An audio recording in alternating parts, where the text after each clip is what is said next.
जय श्री राधे कृष्णा। इस वीडियो में हम देखेंगे कि धरती पर कब और कहाँ हुआ था भगवान श्री कृष्ण और राधा रानी का विवाह। जब भगवान श्री कृष्ण के पिता वासुदेव श्री कृष्ण को नंदराज के पास छोड़कर चले गए थे, तो नंदराज एक पेड़ के नीचे खड़े होकर तूफान रुकने का इंतजार करने लगे। वो सोच ही रहे थे कि इस तूफानी रात में कैसे इस नन्हे से बालक को घर ले जाऊंगा। तभी पीछे से एक मधुर आवाज सुनाई दी। वो आवाज किसी और की नहीं बल्कि राधा रानी की थी। नंदराज ने पीछे मुड़कर देखा तो उनके सामने एक बहुत सुंदर स्त्री खड़ी थी। नंदराज ने सुंदर स्त्री को देखकर पूछा, आप कौन हैं और इतने तूफान में इस समय यहाँ क्या कर रही हैं?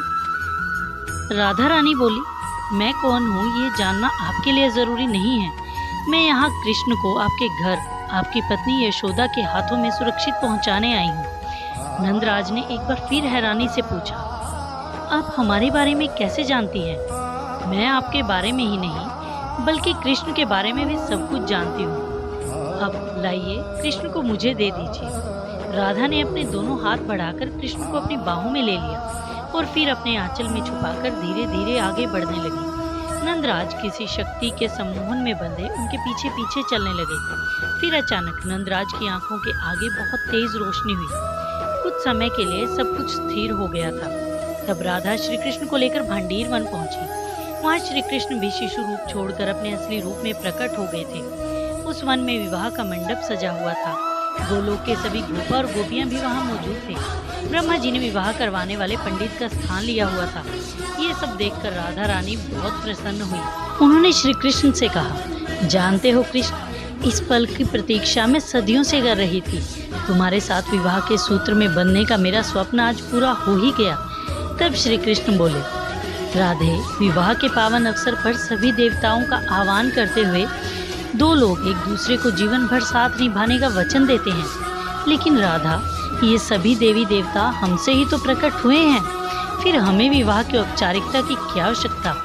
राधा बोली, मैं जानती हूँ कृष्ण कि हमारे विवाह का कोई अर्थ नहीं, लेकिन जहाँ कोई अर्थ होता है वहाँ प्रेम भी कहाँ होता है। मैं भले ही तुम्हारी शक्ति हूँ कृष्ण, लेकिन तुम्हारी शक्ति की अपनी भी एक चेतना है जो तुम्हारे साथ विवाह की रस्में पूरी करना चाहती है, 7 फेरे लेकर तुम्हें वचन देना चाहती है और तुमसे वचन लेना चाहती है। तब श्री कृष्ण बोले, जैसी तुम्हारी इच्छा राधे।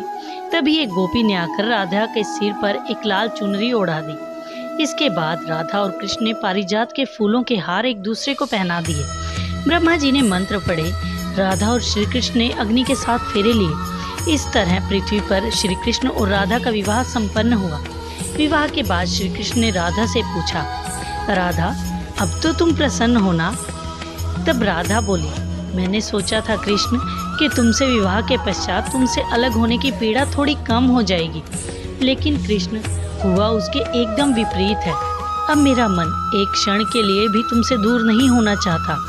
श्री कृष्ण राधा को शांत करते हुए बोले, जो होने वाला है उसके बारे में सोचकर अपने वर्तमान की खुशी को क्यों दुख में बदल रही हो राधे? जो है सिर्फ वर्तमान है। ये कहकर श्री कृष्ण ने राधा को अपने हृदय से लगा लिया और पलक झपकते ही कृष्ण राधा की गोद में थे। तभी एकदम से सब कुछ पहले की तरह सामान्य हो गया था और राधा ने श्री कृष्ण को नंदराज के पास पहुंचा दिया।